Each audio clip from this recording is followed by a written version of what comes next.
Now, I want to talk about the Porsche 911.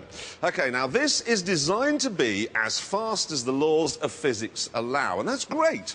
But it's rather a serious car. You know what I mean? It doesn't have much in the way of a sense of humour, and it's the same story with the Ferrari 430. You really don't want to sit next to someone at dinner who's got one in case he starts telling you about his five-way traction control. There is, however, one supercar maker that's a little bit different.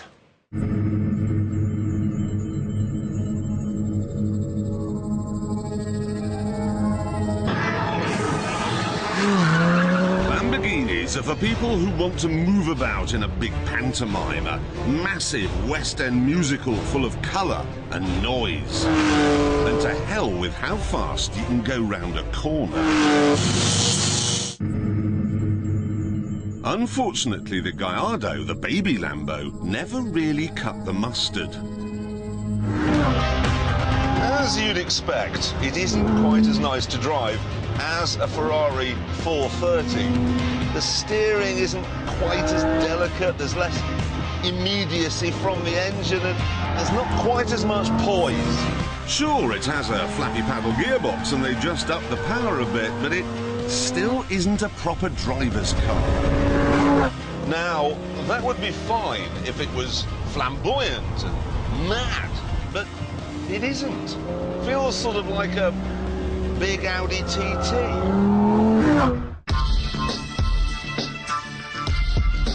Now, though, they've launched a £131,000 convertible version, and I'm delighted to say the lunacy's back.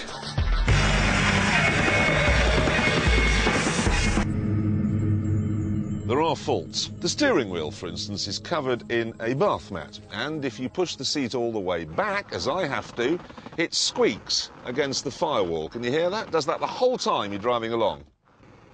And you can never find the seat belt. Well, I don't care! Sure, you're going to get people coming up to you saying, oh, you could have gone round that corner point, three of a second faster if you'd had a Ferrari. Oh, you know, that's 100 kilograms heavier than the coupe, don't you? And it doesn't matter. Because I've got 93 million miles of headroom and I've got orange seats, and listen to this!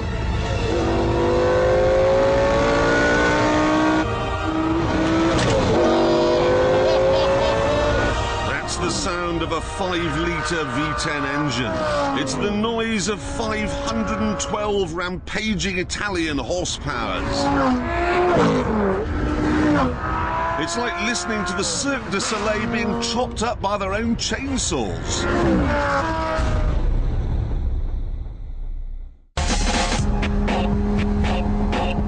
One of the things I love most about this car, though, is that they've painted it grey and fitted active exhausts that are supposed to be quiet at low speeds. But they're not fooling anyone. You can try to drive it quietly if you want to, but it's impossible, because if you accidentally stray over 3,500 RPM, you just get this sort of bark, like that. You hear that? Quiet. Bark. Ah! Driving through my local town the other day, and I nearly gave some poor old woman on the pavement a heart attack. Oh, sorry, love, sorry. There are two ways of removing a dodgy tooth, you know. There's the Ferrari way, which is an exquisite high-speed drill. Then there's the Lambo way, which is a big hammer. Yes! This is being alive now. Who cares about five-way traction control? I don't want that. I want more of this. I'm in love. It isn't all clown shoes and spinning bow ties, though. I mean, it has four-wheel drive, so there's lots of grip. It'll go from 0 to 60 in 4.7 seconds. And flat out, it'll be doing 195. That is pretty serious. Better still, it has a proper gearbox. The flappy paddle nonsense is a £5,000 optional extra. What's more, Lambo is owned these days by Audi, so you even get some German common sense. The nose, for instance, can be raised up when you get to a speed bump. And there's more.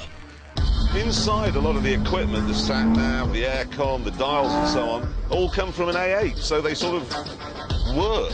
I remember the air conditioning in Lambos of old used to be an asthmatic sitting in the dashboard, blowing at you through a straw. That didn't work. But my absolute favourite thing about this car is the way it looks. Hood down or hood up. It is desperately pretty. And it's tiny. It's the same length as a Ford Focus, which means it's easy to park and easy to drive in town.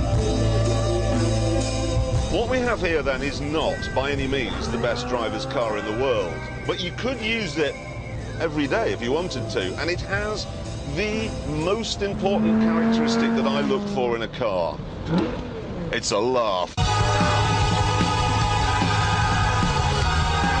You drive a Ferrari with a rather serious expression on your face. You drive one of these gurning like you may technically be an idiot. I think it's absolutely tremendous.